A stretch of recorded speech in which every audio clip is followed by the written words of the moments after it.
Dad left everything to me, not you. Rebecca screamed, her voice echoing through the house I had called home for 15 years. I stood there, clutching Harold's funeral program, still wearing my black dress from the service just 3 days earlier. My heart felt like it had been torn in half all over again. My name is Marianne, and I am 59 years old. Until this moment, I thought I knew my place in this family. Harold and I had been married for 15 years, and I had raised Rebecca since she was 13, after her mother passed away. Now, at 28, she was acting like a stranger who despised everything about me. Harold left specific instructions about how things should be handled, I said quietly, trying to keep my voice steady. Maybe we should sit down and discuss this calmly. Rebecca's face twisted with fury. There's nothing to discuss. The lawyer already explained everything to me. The house, the money, the investments, it's all mine now. $7 million and you get nothing. The cruelty in her voice shocked me. This was the same girl I had helped with homework, driven to school events, and comforted through teenage heartbreaks. Where was the gratitude for the woman who had stepped in to mother her when she needed it most? Rebecca, I'm not trying to take anything from you, I said, reaching toward her. I just thought we could work together to handle Harold's affairs properly. She jerked away from my touch.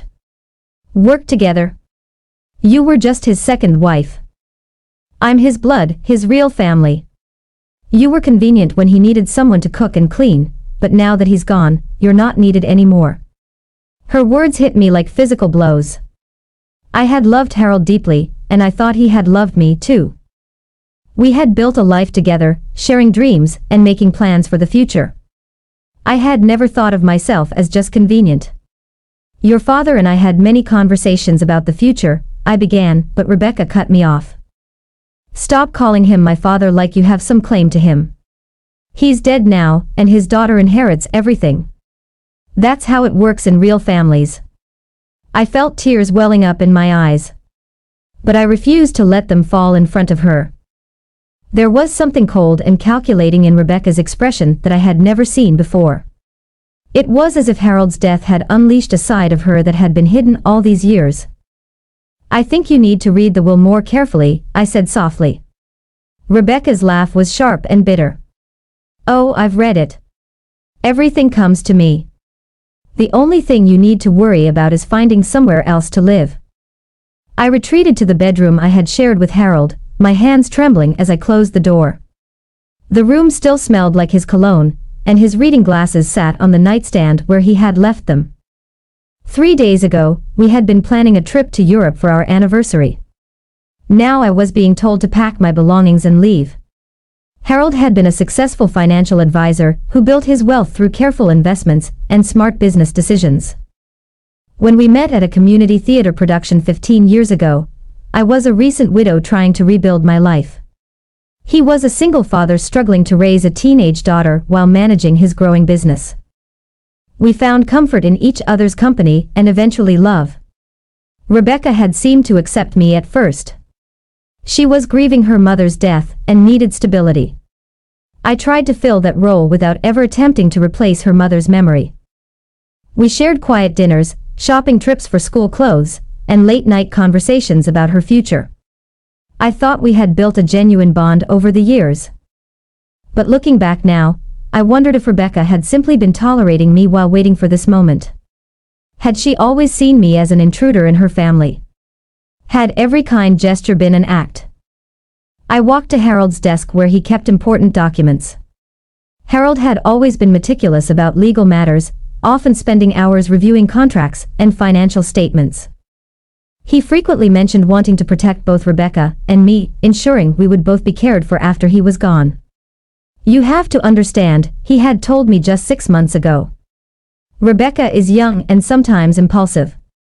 I need to make sure she's truly ready to handle this kind of responsibility. At the time, I thought he was being overly cautious.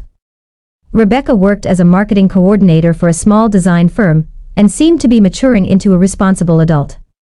She dated occasionally, but hadn't settled down, preferring to focus on her career and social life. Now, I was starting to understand what Harold might have seen that I had missed. The way Rebecca complained about having to visit him in the hospital during his final weeks. How she seemed more interested in discussing his assets than spending time with him. The subtle remarks about how much the house would be worth if it were renovated and modernized. A knock at the bedroom door interrupted my thoughts. "Mary Ann." Rebecca's voice was sharp with impatience. "I need you to start packing your things. I've already called a contractor about updating this room, and they're coming tomorrow morning." The audacity took my breath away. Her father's body was barely cold, and she was already planning renovations. I opened the door to find Rebecca standing there with her phone in one hand and a notebook in the other. "I'm thinking of expanding the master suite and adding a walk-in closet," she continued, as if she were discussing weekend plans instead of dismantling the life Harold and I had built together. The next morning, I woke to the sound of voices and footsteps throughout the house. Rebecca had indeed called contractors, and they were measuring rooms and discussing renovation plans. The noise felt like desecration, as if she were erasing Harold's presence from his own home. I found Rebecca in the kitchen, surrounded by fabric samples and paint chips, talking animatedly on her phone. "Yes, I want the entire first floor opened up. Money is no object." She was saying this house hasn't been updated since the 90s, and it needs to reflect a more modern lifestyle. When she saw me, she ended her call abruptly. "Good. You're up. I need you to clear out Dad's office today. The architect wants to turn it into a wine cellar with a tasting area." A wine cellar? Harold barely drank. And Rebecca's idea of wine appreciation was buying whatever bottle had the prettiest label at the grocery store. "Rebecca, don't you think you're moving too quickly? Your father just passed away 3 days ago. Maybe we should take some time to grieve before making major changes." Her expression hardened. "I don't need grief counseling from you. I've already mourned him. Now I need to move forward with my life, and that means making this house work for me." She walked over to a contractor who was examining the living room walls. "Can we take this wall down completely? I want to create an entertainment space with a large screen television in a bar area." I watched in horror as she casually discussed demolishing the walls that housed Harold's favorite family photos and the built-in bookshelves where he kept his collection of financial journals. These weren't just walls to me. They were memories. "I'm going to the bank this afternoon to start the paperwork for accessing Dad's accounts," Rebecca announced when the contractor stepped outside. "I want to get everything transferred into my name as quickly as possible." "The accounts?" I asked, confused. "Harold always handled our finances jointly. Are you sure there won't be any complications?" Rebecca's smile was condescending. "Mary Ann, you obviously don't understand how inheritance works. When someone dies, their assets go to their children, not their spouse's second time around. Dad's lawyer explained everything to me yesterday." She pulled out a folder thick with documents. "See, here's the will, the insurance policies, the investment accounts. It's all very straightforward. $7 million, all going directly to me." I stared at the papers she was waving, noting that she seemed to have only selected portions of the documentation. Harold had always been thorough about legal matters, often creating multiple layers of protection for important decisions. "Rebecca, are you certain you have all the documents? Your father was very careful about these things." "Of course, I have everything," she snapped. "What are you implying? That I don't know how to read legal papers?" The contractors returned and Rebecca immediately turned her attention back to renovation plans, dismissing my concerns with a wave of her hand. By afternoon, Rebecca had transformed into a woman I barely recognized. She strutted through the house like she owned a palace, pointing out changes to be made and discussing expensive upgrades with an enthusiasm that felt almost manic. "I'm thinking marble countertops in the kitchen," she told one contractor. "And maybe we can expand the master bathroom to include a steam shower."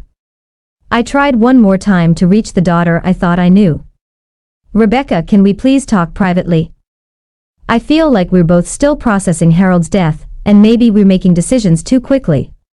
She turned to me with exaggerated patience, as if I were a slow child. Marianne, I appreciate that you're having trouble accepting the new reality, but this is my house now. I'm not making rash decisions. I'm finally able to make the improvements Dad never wanted to spend money on. Harold was careful with money because he wanted to ensure long-term security for both of us, I replied. Both of us? Rebecca laughed harshly. There is no us anymore. There's me, the heir, and there's you, the woman who happened to marry my father. You got 15 years of living in a nice house, and not having to work. That should be enough gratitude for anyone. Her cruelty was breathtaking. But what shocked me more was how calculated it seemed. This wasn't grief talking. This was a plan she had been nurturing for years. Your father loved me, I said quietly. And I thought you cared about me too. Love? Rebecca's voice rose. You were a convenience.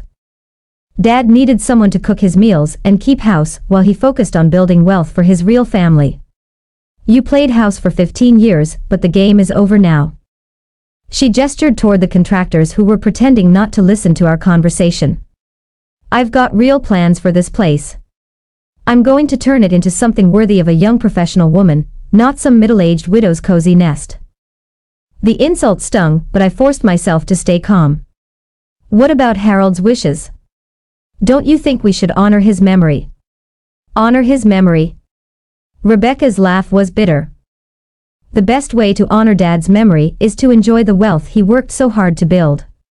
He didn't accumulate $7 million so it could sit in boring investments forever.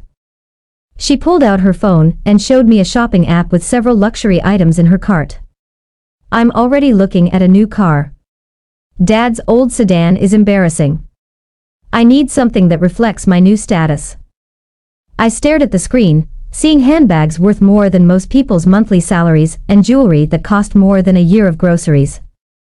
Rebecca, this kind of spending isn't sustainable, even with a large inheritance.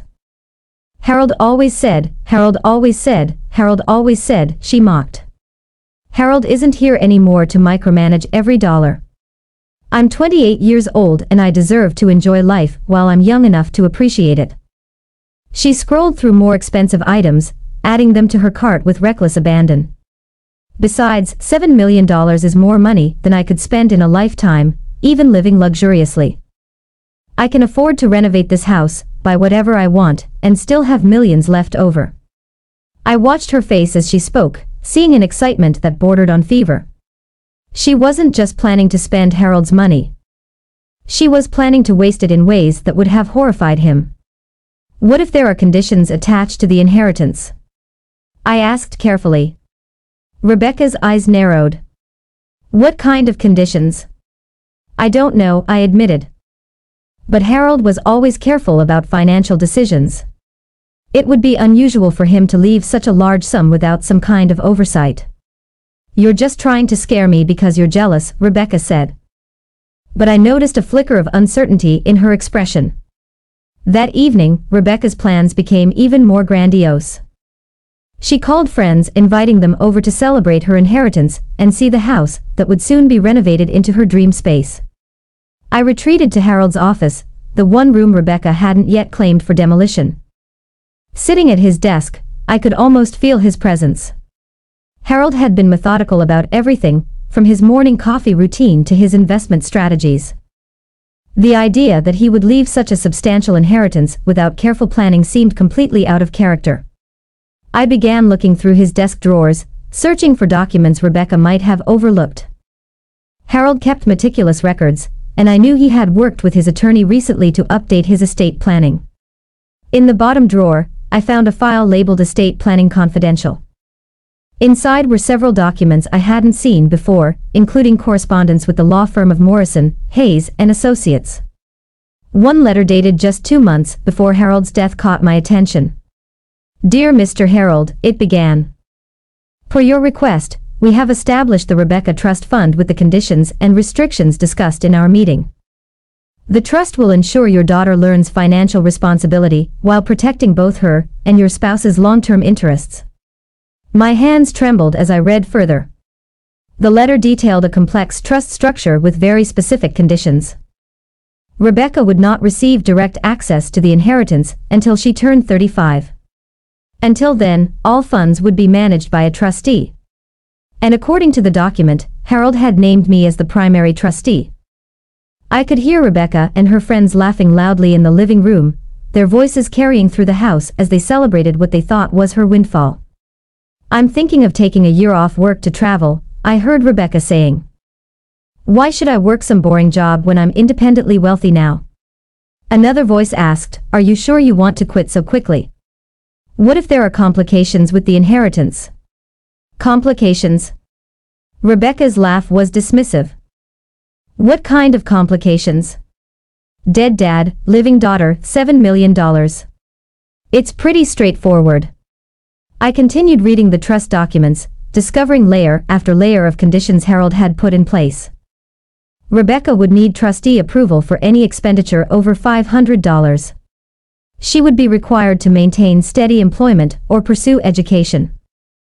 Most significantly, the trust included specific language about demonstrating respect for family members and honoring the deceased values. A separate document outlined Harold's reasoning for these restrictions. He had observed Rebecca's impulsive spending habits and her sometimes selfish behavior. He worried that sudden wealth would destroy her character rather than enhance her life. The trust was designed to help her mature into someone worthy of the inheritance. But there was more. Harold had also included provisions for my own financial security. The trust would provide for my housing, health care, and living expenses for the rest of my life. He had protected both of us, ensuring Rebecca couldn't abandon her responsibilities to the family while also ensuring I wouldn't be left vulnerable. The final document in the file was a sealed envelope with my name written in Harold's careful handwriting. Inside was a personal letter.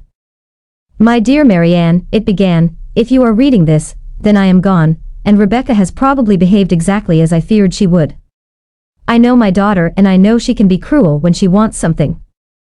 I'm sorry you're experiencing this, but please know that I have made arrangements to protect both of you from her worst impulses.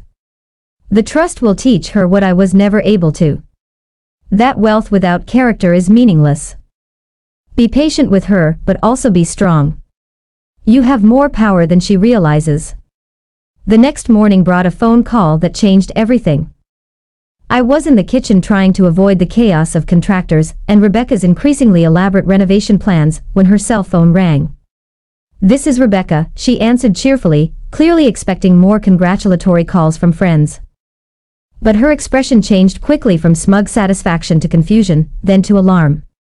"What do you mean frozen?" she demanded. "That can't be right. I'm the sole heir."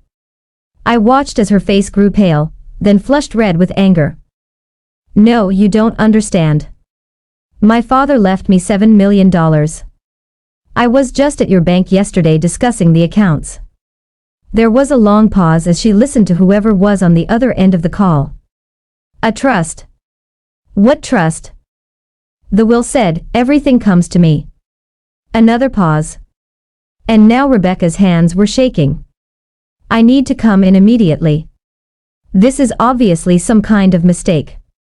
She ended the call and stood frozen in the middle of the kitchen, staring at her phone as if it had personally betrayed her. "What was that about?" I asked, though I already suspected.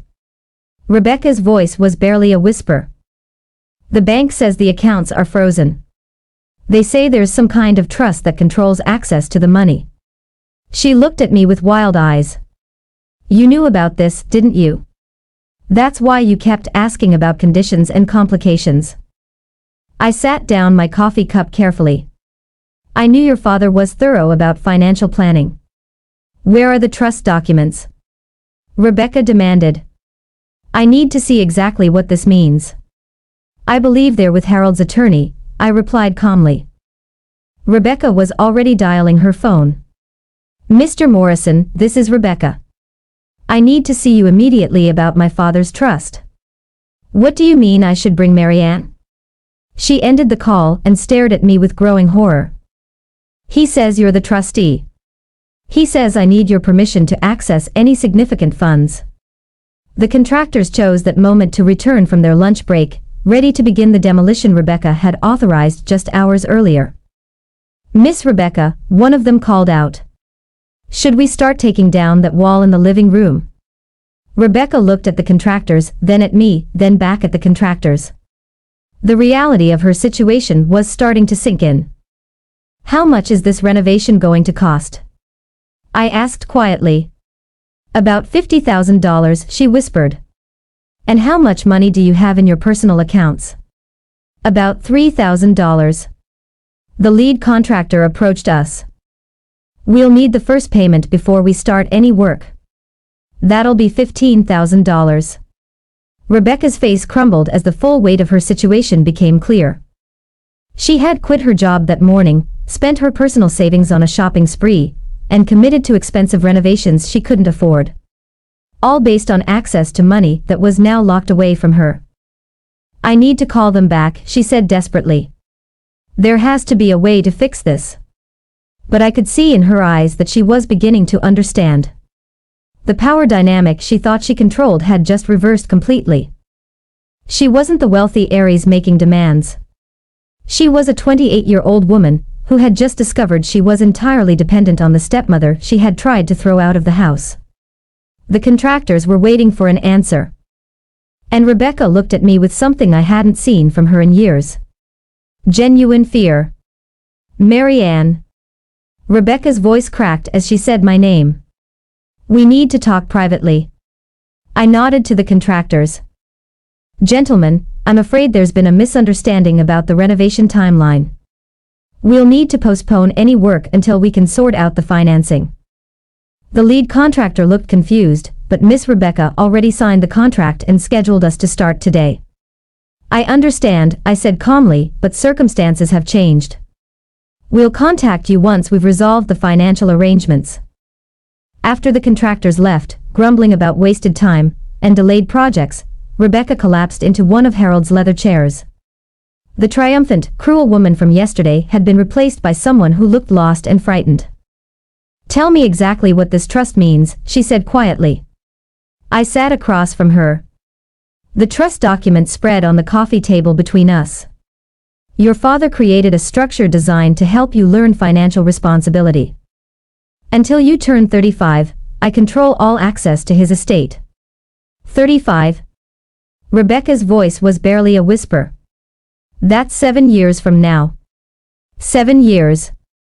I confirmed. During that time, you'll receive a monthly allowance of $500 for personal expenses. Anything beyond that requires my approval as trustee. Rebecca stared at the documents as if they were written in a foreign language. But I need more than $500 a month. I can't live on that. Your father assumed you would continue working to support yourself, using the trust fund as supplemental income rather than your primary source of money. But I already quit my job, Rebecca said desperately. I told my boss yesterday that I wouldn't be coming back because I was independently wealthy. The irony wasn't lost on me. In her eagerness to claim Harold's fortune, Rebecca had eliminated her own source of income. The trust also includes provisions for your housing, healthcare, and education, I continued. But those funds are released only for approved purposes and only with trustee oversight. Rebecca's eyes filled with tears. The first genuine emotion I'd seen from her since Harold's death. What do I have to do? She asked. I looked at the young woman sitting across from me, seeing glimpses of the daughter I had once known buried beneath the greed and cruelty of the past few days. The trust requires you to demonstrate financial responsibility. Maintain steady employment or pursue education and show respect for family members, I explained. Your father was very specific about that last requirement. Rebecca winced, clearly remembering her behavior toward me. There's also a clause about honoring his values and maintaining the family home appropriately, I continued. Harold loved this house and wanted it preserved, not gutted for trendy renovations. So you control everything, Rebecca said bitterly. You get to decide whether I deserve access to my own inheritance. Your father's inheritance, I corrected gently. And yes, he trusted me to make decisions that would be in your best long-term interests. Rebecca was quiet for several minutes, processing the reality of her situation. Finally, she looked up at me with something resembling humility. What happens if I don't meet the requirements? I consulted the trust documents. If you fail to comply with the terms, the trust fund will be donated to financial literacy charities and you'll receive nothing. The color drained from Rebecca's face. He would really do that, cut me off completely. Your father believed that wealth without character was worthless, I replied. He structured the trust to ensure you would develop both. Rebecca stood up and walked to the window, looking out at the garden Harold had lovingly maintained. For the first time since his death, she seemed to be actually thinking about him rather than his money. I've been horrible to you, she said without turning around. Yes, I agreed. You have been. She turned back to face me, tears streaming down her cheeks. Can you ever forgive me? Rebecca faced 7 years of financial dependence on the stepmother she had cruelly evicted, with Harold's trust requiring demonstrated respect, responsibility, and family care before she could access her inheritance. Her attempts to find new employment were complicated by her impulsive resignation and lack of professional references, forcing her to take entry-level positions that barely covered her basic expenses while she waited for trust fund approvals. The expensive car she had ordered was repossessed when she couldn't make the payments, and her social circle gradually distanced themselves as they realized her wealthy heiress status was largely fictional. Her credit suffered as unpaid bills accumulated, and she was forced to move back into her childhood bedroom in Harold's house, living under my oversight and following house rules she had once scorned. The humiliation of explaining to contractors, friends, and colleagues that she had been mistaken about her inheritance damaged her reputation and made her the subject of local gossip about the spoiled daughter, who had tried to throw out her grieving stepmother, only to discover she needed my approval for everything. As I signed the lease for my comfortable apartment, paid for by the trust's provisions for my care, I realized Harold's wisdom had created something more valuable than immediate wealth. He had given Rebecca the opportunity to earn what she received rather than simply inheriting it without growth. And he had ensured that his love for both of us would continue protecting our family long after his death. Sometimes the most profound revenge is not about punishment, but about teaching someone the true value of what they almost threw away.